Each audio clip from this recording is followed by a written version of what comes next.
meskipun hal itu sulit baginya, maka baginya dua pahala menurut akhir Mutakabiyah.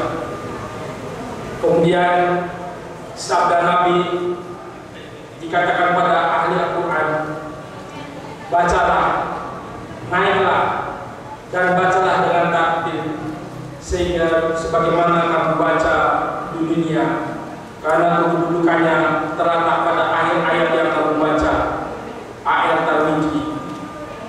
Kemudian menurut Al-Qadariyah disebutkan dalam Asyar bahwa jumlah ayat Al-Quran sesuai dengan jumlah tingkatan surga. Dikatakan membaca Al-Quran, naiklah dalam tingkatan sesuai dengan ayat Al-Quran yang sebelumnya kamu baca di dunia. Karena itu siapa yang baca dengan sempurna seluruh Al-Quran, ia ditempati di tingkat surga yang paling atas di akhirat. Sedangkan siapa yang baca Al-Quran sesuai juz, maka kenaikan tingkat surga sesuai bacaannya, akhir pahalanya pada akhir bacaannya. Pahala mengajarkan Al-Quran, sabda Nabi, sebaik-baiknya kalian adalah siapa yang mempelajari Al-Quran dan mengajarkannya menurut hukum.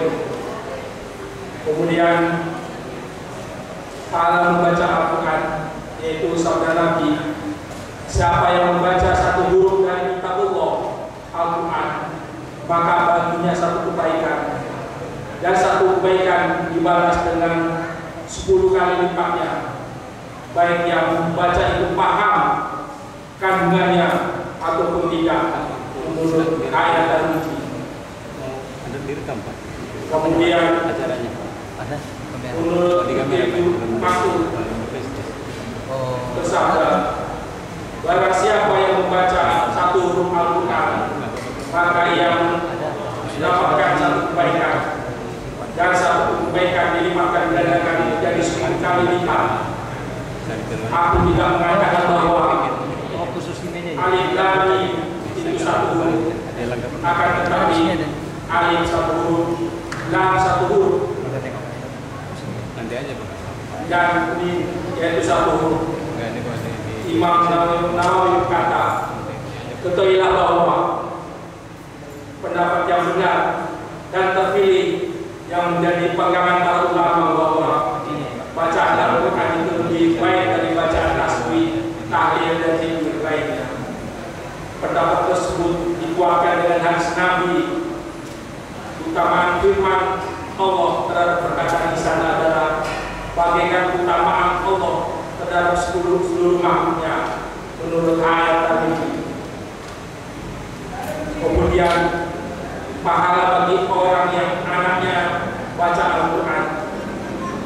Siapa saja yang membaca Al-Quran, mempelajari dan mengamalkannya, maka dipastikan kepada kedua orang tuanya pada hari kiamat, yaitu mahkota dari cahaya yang sinarnya bagikan sinar matahari, dan dikenakan kepada kedua orang tuanya buah perhiasan yang nilainya tidak tertandingi di dunia.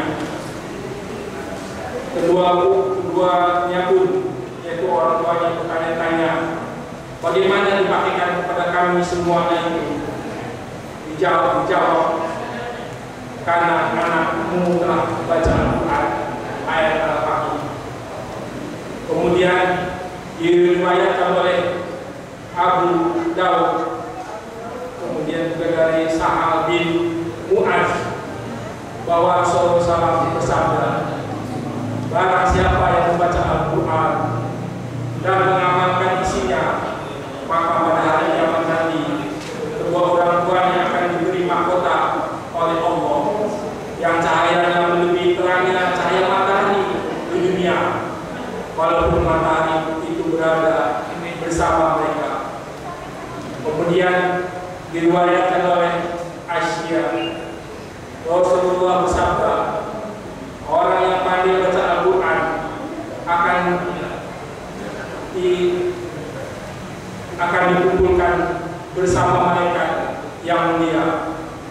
Adapun orang yang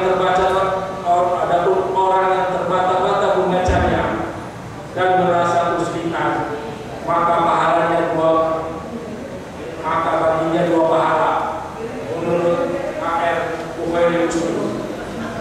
Artinya orang yang baca Al-Quran dengan mahir tanpa merasa kesulitan dalam membacanya, ia akan dikumpulkan bersama malaikat yang mulia.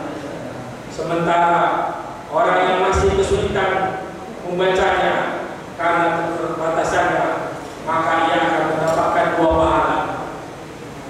Kemudian dari Tirmidzi dan Ibnu Abbas, ada seorang sahabat bertanya pada Rasulullah, "Wahai Rasulullah, amal apa yang paling dicintai oleh Allah?" Kemudian Rasulullah menjawab, "Al-Al-Tahim." Kemudian sahabat bertanya lagi kepada Rasulullah, "Apa yang dimaksud dengan Al-Tahim?" Rasulullah menjawab, "Bacalah Al-Quran itu dari awal sampai akhir, dan selesai khatam ia baca lagi sampai menghatamkannya kemudian. Jadi itulah kita diteruskan dari awal sampai khatam. Setelah khatam dilanjutkan lagi dari awal sampai akhir. Kadang-kadang sekarang seringnya baca Al-Quran hanya di dalam bulan suci Ramadan saja. Pasti menurut Rasulullah seharusnya setelah kita khatam kita lanjutkan lagi terus berulang-ulang.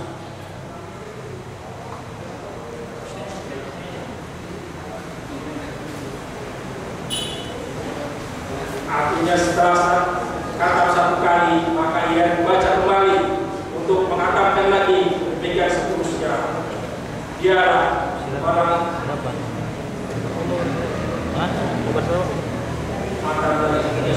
adalah orang yang akan mendapat kebahagiaan sebagaimana firman Allah SWT, dan mereka orang-orang yang beruntung. Al-Baqarah 2:5. Kemudian Al-Quran memberikan syafaat di akhirat. Menurut sabda Nabi, bacalah Al-Quran karena ia akan datang pada hari kiamat sebagai pemberi syafaat kepada para ahlinya, yaitu menurut A.R. Muslim. Menurut sabda Nabi, puasa dan Al-Quran keduanya akan memberikan syafaat kepada seorang hambanya pada hari kiamat, yaitu menurut A.R. Ahmad dan Al-Habib. Kemudian dari Abi Umamah bahwa Rasulullah bersabda, Al-Quran itu bisa memberi syafaat dan menjadi penolong yang besar.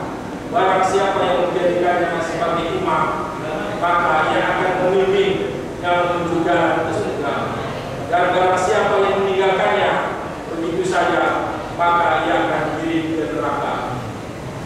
Syafaat Al-Quran bisa bentuk ampunan dosa, pengangkatan derajat, dan dalam bentuk pembentukan pribadi menjadi pribadi yang soleh.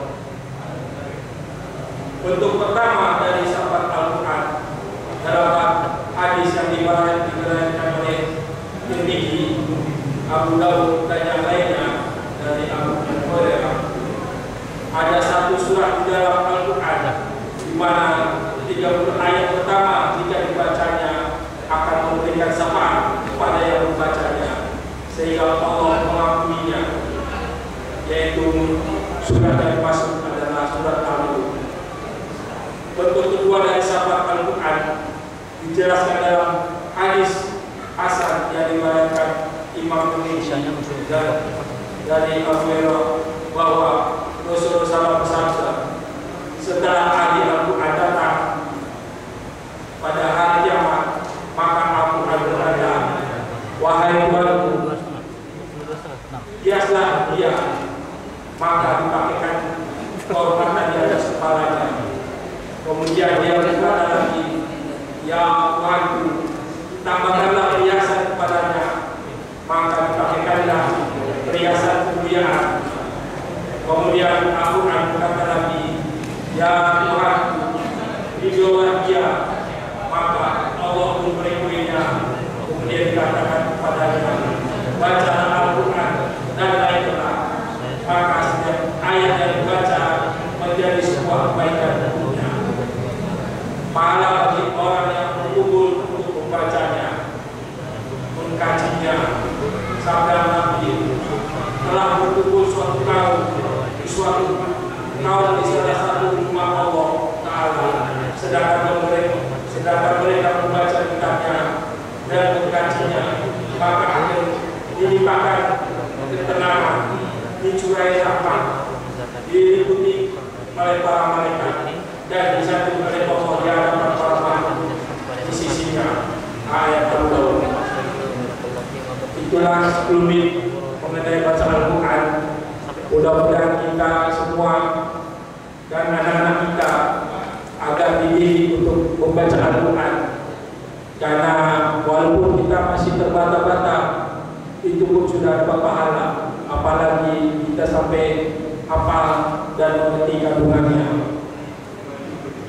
Demikianlah, mudah-mudahan kita saling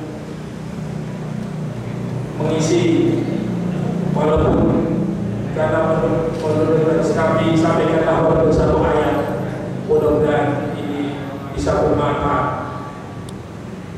Walau kita di sini waktu hanya 10 menit, mudah-mudahan kita bisa saling berbagi pengalaman, ilmu, dan lain-lain. Terima kasih kepada ibu-ibu sekalian, karena ini sebagai pengganti dan persiapan dan mendadak. Jadi apa yang kami dari di HP ini kami hanya membacanya. Terima kasih kepada Bapak Ibu sekalian. Mudah-mudahan mendapat berkah di malam Ramadan ini. Assalamualaikum warahmatullahi wabarakatuh.